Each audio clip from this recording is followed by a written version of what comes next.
I cannot pinpoint a time when I came to know Christ. It was a gradual experience for me. I was raised in a churchless, godless, alcoholic home with an abusive father. In the 5th grade, my parents divorced, my 4 older sisters scattered, leaving it just me and my mother.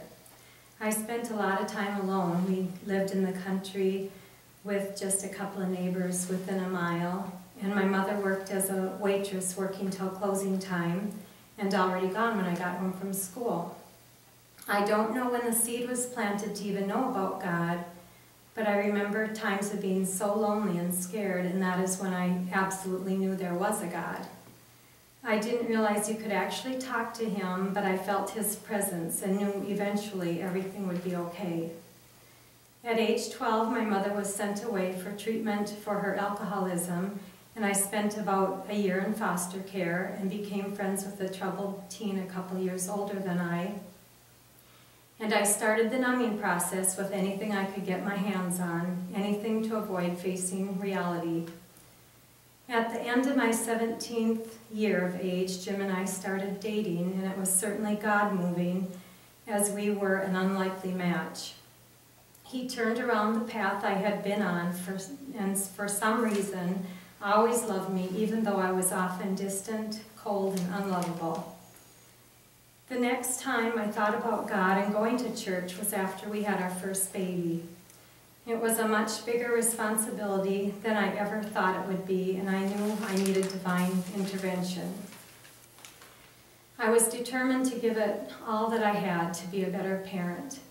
Unfortunately, all that I had was not enough. I'm sure I struggle with a level of EBD, and one of my biggest heartaches is that when raising our kids, I didn't seem to be able to tune in emotionally to the capacity that they needed and deserved. But God has been so good to me. He has shown me how to be more loving and trusting of people. And Jim and I will be married 35 years this summer. And the love I have for him and my family is more than I ever thought possible. And in spite of my shortcomings, my kids turned out awesome and both married amazing people.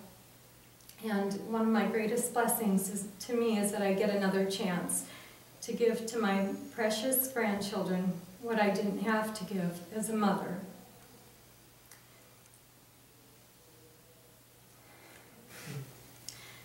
The greatest gift of all is that I know Jesus has forgiven me of all my sins and that someday I will be with him.